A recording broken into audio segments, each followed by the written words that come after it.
जन स्वास्थ्य अभियान तो वैसे केवल भारतीय अभियान नहीं है, मतलब ये तो वैश्विक अभियान है। हाँ, ग्लोबल मूवमेंट है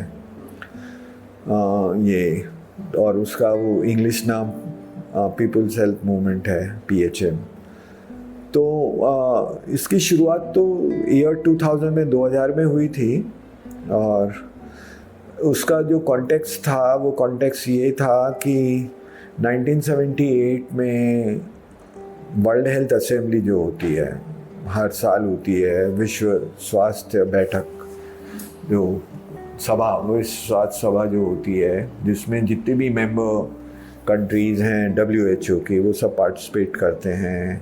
और वहाँ पे वैश्विक स्तर पे हमको स्वास्थ्य को कैसे सारे बेहतर करना है लोगों का, शिशु मृत्यु दर, मातृ मृत्यु दर, सारी चीज़ें कैसे सुधारनी है, बीमारियां कैसे कम करनी है, इसके लिए क्या वैश्विक स्ट्रेटजी हमारी होनी चाहिए, ग्लोबल स्ट्रेटजी होनी चाहिए, वो सारी चीज़ें तय होती हैं। तो 1978 में, वैसे तो हमेशा ये जिनेवा में ही होती है जो वर्ल्ड हेल्थ ऑर्गेनाइजेशन का हेडक्वार्टर है, पर 1978 में ये इन्होंने अल्मा आटा करके एक जगह थी, वहाँ पर, अब उसको अल्माटी बोलते हैं, तो वो अल्मा आटा में उन्होंने विश्व स्वास्थ्य संगठन का जो विश्व स्वास्थ्य सभा हुई थी वहाँ हुई थी। और वहाँ उन्होंने ये कहा था कि 2000 तक सबके लिए स्वास्थ्य हो जाएगा। इसके लिए हम लोग ये करेंगे कि कॉम्प्रिहेंसिव प्राइमरी हेल्थ केयर, मतलब जो प्राथमिक स्वास्थ्य सेवाएं, उनको इतना सुदृढ़ करेंगे जिससे कि जो जितनी तरह की बीमारियां हो रही हैं उनको निप इन द बड, मतलब एकदम प्राथमिक स्तर पे ही उनको हम टैकल कर करके उनको ख़त्म करेंगे। और वो comprehensive primary health care strategy के हिसाब से हम चलेंगे। 2000 में फिर ये सारी दुनिया के काफ़ी देश के जो सिविल सोसाइटी ग्रुप्स थे वो सब सोचने लगे कि ये क्या हो गया। ये तो बात हो रही थी कि health for all by 2000 AD, और अब ये कुछ है नहीं, और बल्कि अब ये कुछ UN के लेवल पे कुछ मिलेनियम डेवलपमेंट गोल्स और ऐसे ऐसे कुछ चीज़ शुरू करने की कोशिश कर रहे हैं। तो मिलेनियम डेवलपमेंट गोल तो कोई कॉम्प्रिहेंसिव प्राइमरी हेल्थ केयर पे है भी नहीं है।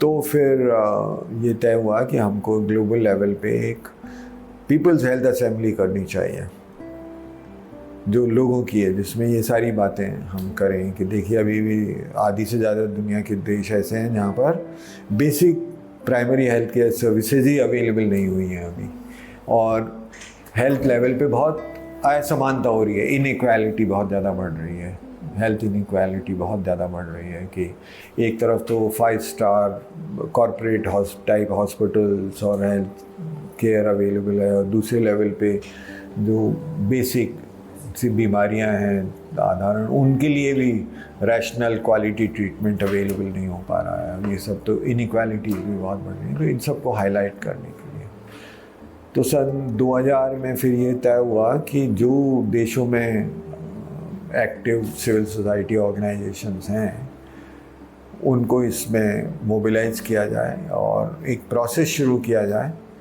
गांव से, डिस्ट्रिक्ट से, स्टेट से, नेशनल लेवल पे और फिर एक ग्लोबल लेवल पे इवेंट्स आयोजित किए जाएं और पब्लिक हेल्थ इंक्वायरीज़ किए जाएं, सर्वेज किए जाएं। तो ये 2000 में ये सिलसिला शुरू हुआ जनवरी से, और इंडिया में भी ये हुआ। बहुत सारे स्टेट्स में जो सिविल सोसाइटी ग्रुप्स थे उन्होंने अपने एरिया, वर्किंग एरिया में इंक्वायरीज़ की।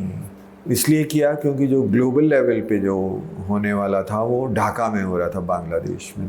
और ढाका बांग्लादेश को चुना इसलिए गया था कि वहाँ पे एक बहुत ही अच्छी सिविल सोसाइटी ग्रुप है, गौण स्वास्थ्य केंद्र, ढाका से थोड़ा दूर सवार करके एक जगह है, और उसको जिन्होंने फाउंड किया था डॉक्टर जफरुल्लाह, की अभी डेथ हुई मुश्किल से कुछ महीने पहले।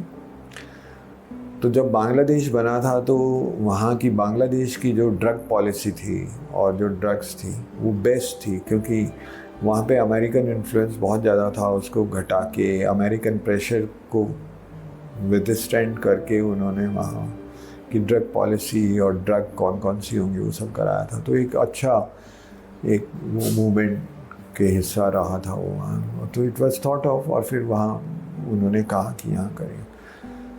तो 95 people from 95 countries participated into that global assembly। और इंडिया में फिर ये सोचा कि we'll call this as जन स्वास्थ्य अभियान, and within this then there could be state units of जन स्वास्थ्य अभियान। तो ये हम सब लोग जो राइट टू हेल्थ का कैंपेन करते हैं, फ्री मेडिसिन का कैंपेन, ये सब we do it under the banner of जन स्वास्थ्य अभियान राजस्थान only।